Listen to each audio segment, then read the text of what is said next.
ప్రపంచవ్యాప్తంగా ప్రతి 10 మంది వయోజనుల్లో కనీసం ఒకరికి మధుమేహం ఉంటోంది. ప్రస్తుతం ప్రపంచవ్యాప్తంగా 50.37 కోట్ల మంది మధుమేహ వ్యాధిగ్రస్తులు ఉన్నట్లు ఇంటర్నేషనల్ డయాబెటీస్ ఫెడరేషన్ విడుదల చేసిన గణాంకాలు చెబుతున్నాయి. 2019తో పోలిస్తే ఇది 16% ఎక్కువ.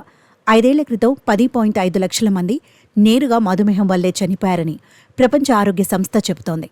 కోవిడ్ మహమ్మారి తర్వాత భారతదేశంలో డయాబెటీస్ సోకిన వారి సంఖ్య మరింత పెరిగినట్లు తెలుస్తోంది. రక్తంలో అధిక గ్లూకోజ్ స్థాయిలు పెరగడం వల్ల రక్తనాళాలు దెబ్బతినే అవకాశం ఉంది. కంటి చూపు కోల్పోవడం, పాదాలకు ఇన్ఫెక్షన్ కూడా సోకే ప్రమాదం ఉంది.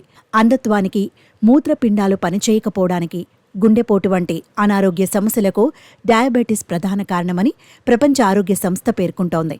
భారతదేశంలో 7.7 కోట్ల మంది వయోజనులు డయాబెటీస్తో బాధపడుతున్నట్లు అంచనా.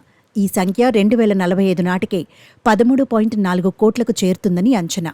భారతదేశంలో 25 సంవత్సరాల లోపు ఉన్న ప్రతి నలుగురిలో ఒకరికి అడల్ట్ ఆన్సెట్ టైప్ 2 డయాబెటీస్ ఉన్నట్లు Indian council of medical research youth diabetes registry చెబుతోంది.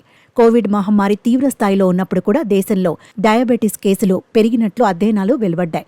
అధిక పని గంటలు, వివిధ షిఫ్ట్లలో పనిచేయడం కూడా ఒత్తిడికి దారితీస్తాయని అంటూ ఇవి కూడా మధుమేహం రావడానికి కారణాలుగా పనిచేస్తాయని తెలుస్తోంది. మధుమేహం వృద్ధులకు మాత్రమే వస్తుందనుకోవడం పొరపాటు. ఇది ఏ వయసులో వారికైనా రావచ్చు.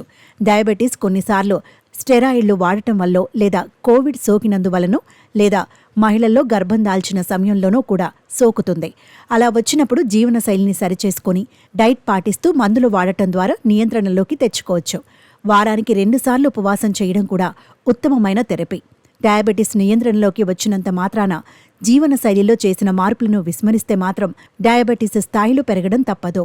ఇటీవలి కాలంలో ఆహారపు అలవాట్లలో కూడా మార్పులు మొదలయ్యాయి. యువతీ యువకులలో డయాబెటీస్ కనిపించడం 2000వ సంవత్సరం నుంచి ఎక్కువైపోయింది. ఈ మేరకు అనేక అధ్యయనాలు కూడా వచ్చాయి. ఈ అధ్యయనాల్లో ముఖ్యంగా నగరాల్లో యువతకు అత్యధికంగా డయాబెటీస్ ఉన్నట్లు గుర్తించారు.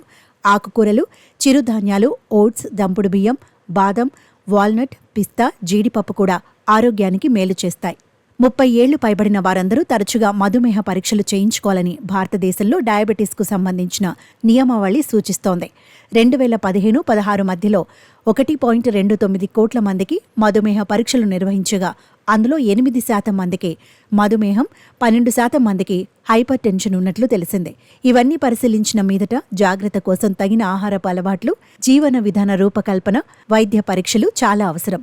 డయాబెటీస్ నియంత్రణలోకి వచ్చినంత మాత్రాన జీవన శైలిలో చేసిన మార్పులను విస్మరిస్తే మాత్రం డయాబెటీస్ స్థాయిలు పెరగడం తప్పదు.